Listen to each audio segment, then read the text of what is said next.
மற்றொரு சைவம் வளர்த்த பெரியார் நிகழ்ச்சியின் வாயிலாக உங்கள் அனைவரையும் சந்திப்பதில் மிக்க மிக்க மகிழ்ச்சி.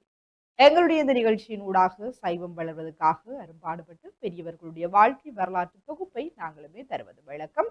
குறிப்பாக பார்த்தோம் அப்படின்னு சொன்னா எத்தனையோ ஞானிகள் சித்தர்கள் என்று சொல்லி பலருடைய வரலாற்று இந்த நிகழ்ச்சியின் வாயிலாக நாங்கள் பார்த்திருக்கின்றோம். ஒவ்வொருவருடைய வரலாறும் எங்களுடைய வாழ்க்கையில் ஏதோ ஒரு படிப்பினைகளை தருவதாக இருக்கின்றது. குறிப்பாக நாங்கள் வாழ்க்கையில் முன்னேறுகின்ற விதமாக இருக்கட்டும், வெற்றி தோல்விகளை சமாளித்துக் கொள்ளுகின்ற விதமாக இருக்கட்டும், பல்வேறு விடயங்களை நாங்கள் கற்றுக்கொள்வதற்கு உதவியாக இருக்கின்றது தான் நாங்கள் சொல்லிக் கொள்ள முடியும். அந்த வகையிலும் ஒவ்வொருடைய வாழ்க்கை வரலாற்றை எடுத்து பார்க்கின்ற போதும் அவர்களுடைய வாழ்க்கையில் அவர்கள் பட்ட இன்னல்கள் அதனை எவ்வாறு அவர்கள் சரி செய்து கொண்டார்கள், எங்களுடைய வாழ்க்கையில் இன்றைய நாட்களில் நடக்கின்ற பிரச்சனைகள் பலர் யோசிப்பார்கள். பிரச்சனைகள் அப்படின்னு சொன்னால்தான் பலர் கடவுளை யோசிக்கின்ற இருக்கிறது. சிலரை எடுத்து பார்த்தோம் அப்படின்னு சொன்னா சில தேவைகளுக்காக கடவுளிடம் மன்றாடுவார்கள். ஆனால் அந்த தேவை நிறைவடைந்த பின்னர் என்ன செய்வார்கள் என்று சொன்னால் அதை குறித்து சிந்திப்பதை நிறுத்தி விடுவார்கள் என்றுதான் நாங்கள் சொல்லிக் கொள்ள முடியும்.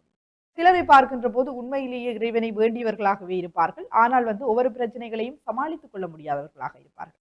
இவ்வாறு எல்லாம் பலவிதமான மனிதர்கள் இருக்கத்தான் செய்கிறார்கள். அவ்வாறு இருக்கையிலே இந்த ஆன்மீகமானது இறை சக்தியானது எவ்வளவு முக்கியமானது, அது மாத்திரமில்லாமல் எங்களுடைய வாழ்க்கையில் அவை எத்தகைய மாற்றங்களை தரவல்லது போன்ற பல விடயங்களை நாங்கள் இந்த நிகழ்ச்சியின் வாயிலாக அறிந்து கொள்ளக்கூடியதாக இருக்கின்றது. அந்த வகையிலும் இன்றைய நாளிலும் நாங்கள் பார்க்க இருக்கின்ற சைவம் வளர்த்து பெரியார் அருணகிரிநாதர்.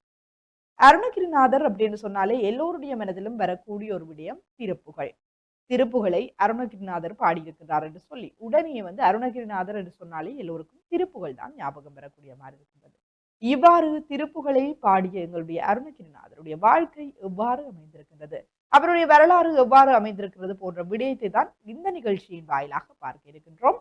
அந்த வகையிலுமே அருணகிரிநாதருடைய வாழ்க்கை வரலாற்றை விரிவாக பார்க்கலாம்.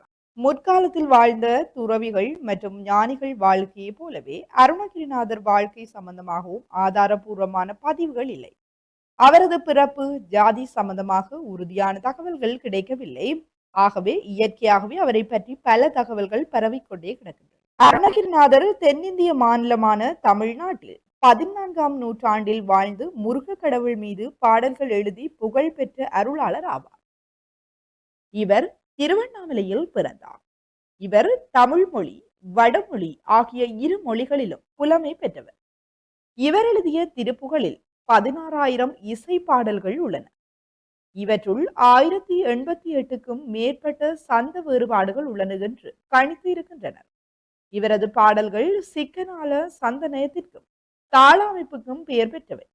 இவர் எழுதிய திருப்புகளில் இலக்கியமும் பக்தியும் இணக்கமாக கலக்கப்பட்டுள்ளதை காணலாம். மேலும் திருப்புகழ் இடைக்கால தமிழ் இலக்கியத்தினுடைய முக்கிய படைப்புகளில் ஒன்றாக உள்ளது. இது கவிதை மற்றும் இசை நேயத்திற்காகவும் அதன் மத, தார்மீக மற்றும் தத்துவ உள்ளடங்களுக்காகவும் மக்களால் அறியப்படுகின்ற ஒரு நூலாக இருக்கின்றது. அருணகிரிநாதர் 1370 தமிழ்நாட்டில் உள்ள திருவண்ணாமலையில் பிறந்தவர். கைகோள செங்குந்தர் மரபில் தோன்றியவர் ஆவார். இவரின் தந்தையார் பெயர் திருவெங்கட்டார் என்றும் தாயாருடைய பெயர் முத்தமி என்றும் கருதப்படுகின்றது. இவர் பிறந்து சில தினங்களிலேயே இவருடைய தந்தை காலமாகிவிட்டார். இவருக்கு ஒரு மூத்த சகோதரி உண்டு. அருணகிரிநாதருடைய தமக்கையார் அருணகிரிநாதரை சிறுவயதிலிருந்து மிகவும் செல்லம் கொடுத்து வளர்த்து வந்தார். அருணகிரி இளமையிலேயே நல்ல கல்வி கற்று தமிழில் உள்ள இலக்கிய இலக்கணங்களை கற்று தேர்ந்திருந்தார். உரிய வயதில் திருமணமும் நடந்தது. ஆனாலும் அருணகிரிநாதர் தீய பழக்கங்களின் பால் ஈர்க்கப்பட்டார் என்றும் தமது இளமை காலத்தை மோசமான வாழ்க்கையாக தொடர்ந்ததாகவும் அவருடைய சகோதரி எப்பொழுதுமே தனது சகோதரனை மகிழ்விக்கத்தான் சம்பாதித்த அனைத்தையும் கொடுத்தார் எனவும் புராண கதைகள் கூறுகின்றன. எந்நேரமும் காமத்தில் மூழ்கி திளைத்ததன் விளைவாக சொத்தை இழந்ததோடு அல்லாமல் பெரு நோயும் வந்து அவதிப்பட்டார். என்றாலும் அந்நிலையிலும் இவருக்கு பெண்ணின் அண்மை தேவைப்பட்டதனால் கட்டிய மனைவியை கட்டியணைக்க முற்பட்டவரை மனைவி வெறுத்து ஒதுக்கினார். அதனால் இவரது சகோதரி தன்னை பெண்டாளுமாறு கோபத்துடன் கடிந்து கொண்ட போது தன் தீய செயல்களினால் ஏற்பட்ட விளைவு தன் குடும்பத்தையே உருக்குலைத்ததை எண்ணி வெட்கப்பட்டு வீட்டை விட்டே வெளியேறி கால்போன போக்கில் சென்றார். அப்போது ஒரு பெரியவர் இவரை கண்டு அவருக்கு குன்றுதோறாடும் குமரக்கடவுளை பற்றி சொல்லி அந்த 6 மந்திரத்தையும் அதன் உட்பொருளையும் சரவணபவ என்ற சொல்லின் தத்துவத்தையும் விளக்கி குமரனை போற்றி பெருவாழ்வு வாழச் சொல்லி ஆசீர்வாதம் செய்தார். குழப்பத்திலும் கவலையிலும் செய்வதறியாது தவித்த அருணகிரி கடைசியில் ஒரு முடிவுக்கு வந்தார். திருவண்ணாமலை கோபுரத்தின் மேலே ஏறி அதிலிருந்து கீழே குதித்து தன் உயிரை விட முற்பட்டார். அவர் கீழே குதித்த போதும் இரு கரங்கள் அவரை தாங்கி அருணகிரி நில் என்று யாரோ சொல்வதை கேட்டார். அதனால் திகைத்த அருணகிரி தம்மை காப்பாற்றியது யார் என பார்க்கும் போதும் வடிவேலவன் தன் திருக்கோலத்தை காட்டி அருளினான்.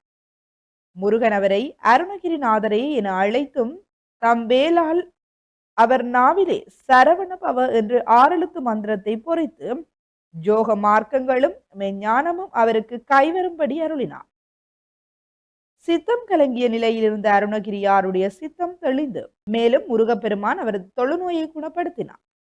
சீர்திருத்தம் மற்றும் பக்தியின் பாதையை அவருக்கு காட்டினார்.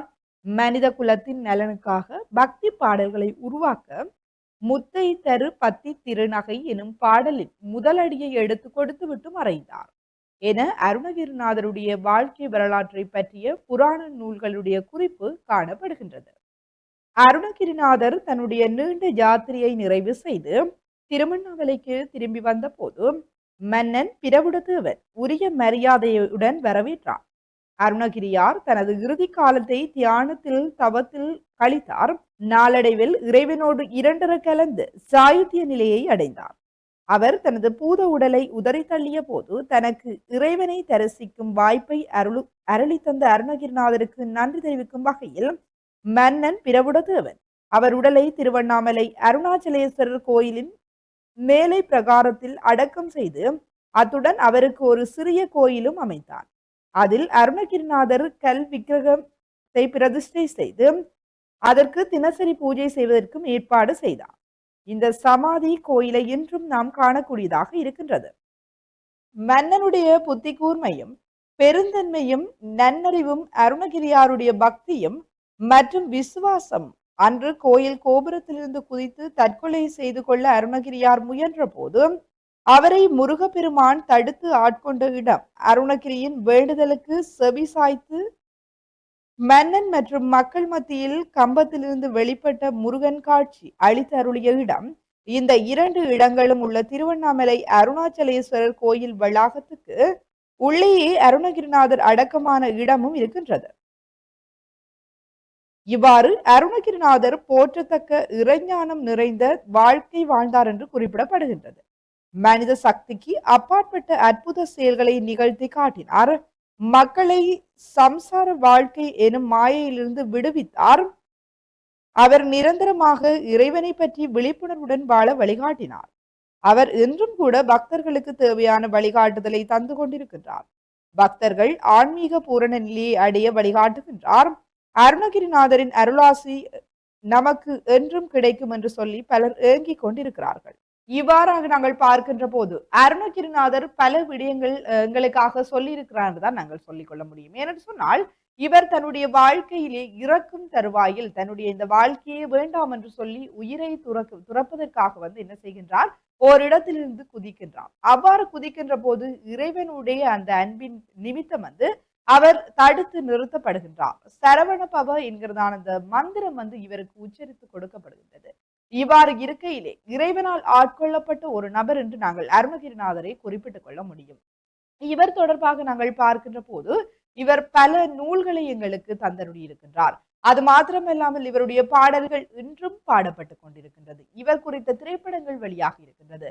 அவ்வாறு இருக்கையிலே அருணகிரிநாதருடைய வாழ்க்கை வரலாறானது மிக நீண்ட வரலாறாக இருக்கின்றது. அடுத்த காணொளியில் அருணகிரிநாதருடைய வாழ்க்கை வரலாற்றின் தொடர்ச்சியை பார்ப்போம் என்று சொல்லிக்கொண்டு இன்றைய நாளில் இன்றைய நிகழ்ச்சியிலிருந்து விடைபெற்று செல்லும் நான் கலைஞர் அஜயகுமார். நன்றி.